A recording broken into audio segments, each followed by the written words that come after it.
Russell viper নিয়ে একটা গল্প বলছি। গল্পটা আমি এক জায়গায় দেখছি, যেন বলতেছি, ভাবলাম যে সবার সাথে একটু শেয়ার করি। তো এক গ্রামে একটা ভালো একটা ছেলে ছিল। সে গ্রাম নিয়ে যথেষ্ট চিন্তা করে। তো সে দেখলো যে পুরা গ্রামের মানুষ রাসেল ভাইপার নিয়ে একদম উদ্বিগ্ন অবস্থা, খুব ভয়ে রাতে ঘুমাচ্ছে না, মানে খুব সতর্কতার সাথে পুরা গ্রামবাসী চলাফেরা করতেছে। তো সে কী করলো, এদিক সেদিক ছুটাছুটি করে একটা প্ল্যান বের করলো যে এক জায়গায় গেলে হয়তো এই রাসেল ভাইপারের সাপের যে উপদ্রব, এটা থেকে রক্ষা পাওয়া যেতে পারে। তো ওই চিন্তাগুলো চিন্তা করতে করতে সে হঠাৎ খেয়ালে আসলো তার গ্রামেই ভালো একজন উজা আছে। কি আছে? একজন উজা আছে। তারপর সে চিন্তা করলো ওই উজার কাছে যাবে। তো যেই কথা সেই কাজ, সে গেল একটা উজার কাছে। যার উজাকে বলতেছে, আচ্ছা তুমিও তো এই গ্রামের মানুষ, এই গ্রামের সবাই টেনশনে অস্থির অবস্থা, সবাই উদ্বিগ্ন, রাতে ভালো করে ঘুমাতে পারতেছে না। নারী, শিশু, বৃদ্ধ, যুবক যারা আছে তারা ভালো করে হাঁটাচলা করতে পারতেছে না এই রাসেল ব্যাপার সাপের ভয়ে। এই গ্রামের জন্য তুমি একটা কিছু করো, আপনি একটা কিছু করেন, আপনি আমাকে একটা কিছু দেন, আমি একটা কিছু করি। তো উঝা কী করলো, তার বাঁকা লাঠি নয়া ওই হুম ধম ধুম করে একটা একটা পড়ি পড়লো। পড়ার পরে তা হাতের থেকে একটা জাদুর মতো করে বাইর করলো, চারটা কড়ি বের করলো, ছোটো ছোটো। তো কড়ি বের করে ওই ছেলেটাকে বলতেছে যে নাও, তুমি এই চারটা কড়ি গ্রামের চার কোণার মধ্যে মাটি তুলে পুঁতে রাখো। রাখলে পরে এই গ্রামে আর রাসেল ভাইপার সাপ ঢুকতে পারবে না। তবে শর্ত একটা, একজন ভালো মানুষ দিয়ে এটা এই মাটির নিচে পুঁততে হবে। তো যদি ভালো মানুষ না পুঁতে, যদি কোনো খারাপ মানুষ, যে কোনো যে খারাপ কাজ করছে, খারাপ কথা বলছে, মানুষকে ঠকাইছে, মিথ্যা কথা বলা, এরকম লোকজন যদি এইটা পুঁতে, তাইলে ওই রাসেল ভাইপার শুধুমাত্র ওই ব্যক্তির বাড়ি থেকে হামলা করবে। তো সে চিন্তা করলো যে গ্রামে তো অনেক ভালো মানুষ আছে, অনেক চেয়ারম্যান আছে, অনেক ব্যবসায়িক আছে। একজন চেয়ারম্যানও আছে, অনেক ভালো মানুষ, সে সবসময় চেয়ারম্যানই পাশ করে, সবাই তাকে ভোট দেয়। তারপর ব্যবসায়িক আছে, তারপর আরও অনেকে আছে ভালো মানুষ তার দৃষ্টিতে। তো সে প্রথমে একজন হঠাৎ করে রাস্তার মধ্যে গিয়া এক এক এক ব্যবসায়ীর সাথে দেখা হইল। তো ব্যবসায়ী বলতেছে, ভাই আপনি তো অনেক বড় ব্যবসায়িক আমাদের বাজারের, সবাই তো আপনাকে অনেক ভালো জানে, এই জন্য আপনার কাছেই কাস্টমার বেশি ভিড় করে। তো আপনি তো আমার জানার মতো একজন ভালো মানুষ।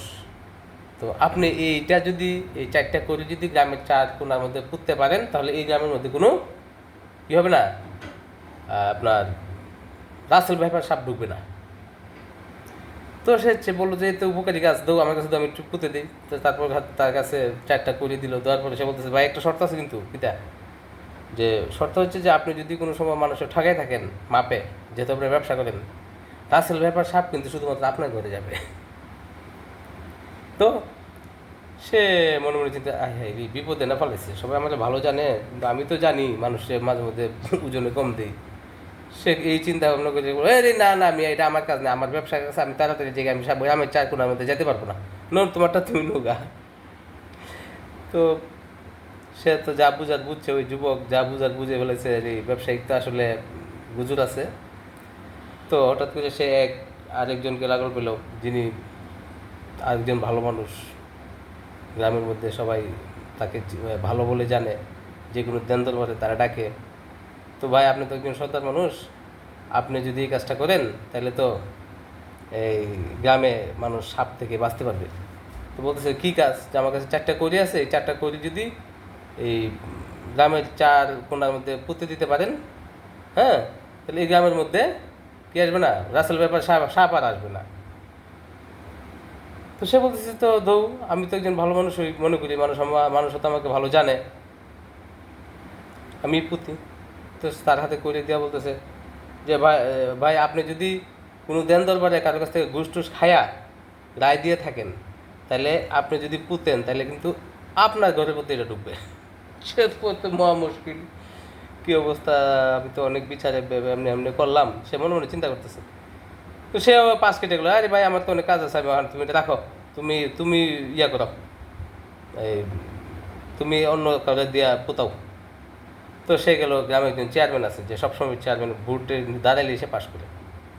তো যে বলতেছে, চাচা চেয়ারম্যান চাচা, এই আপনি তো দাঁড়াইলেই পাশ করেন, বারবারই পাশ করেন, তো আপনি এই জিনিস এই কাজটা করতে পারলে 4 কোণার মধ্যে যে 4টা করে পুঁততে পারেন, তাহলে আমাদের গ্রামে আর রাসেল ব্যাপার সাপ আসবে না। যে চেয়ারম্যান বলতে স্যার দাও, আমি পুঁতে দিই, এটা তো মানুষের উপকার, আমারও উপকার।